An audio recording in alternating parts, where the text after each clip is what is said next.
میں تمہارے گھر بھی گیا لیکن تمہارے بارے میں کسی کو کچھ خبر نہ تھی، اور اتفاق کہ تم میرے سامنے اس طرح آئی۔ اسی دن میں نے اپنی غلطی کا ازالہ کرنا چاہا۔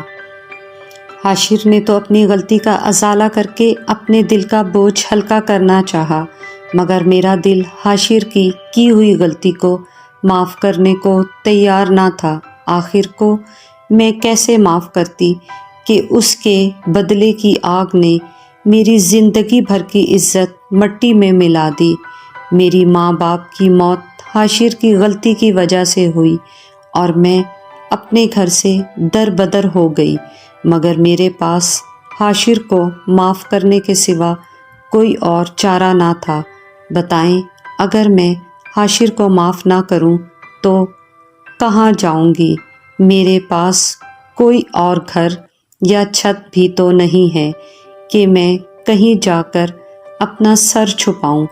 مجھے میرے غرور کی اتنی بڑی سزا ملی کہ آج میں اسی شخص کے ساتھ ایک چھت کے نیچے رہ رہی ہوں جسے کبھی میں نے دھتکارا تھا، اور جس نے اس دھتکار کے بدلے میں مجھ سے میری زندگی بھر کی عزت، محنت اور تمام رشتے چھین لیے۔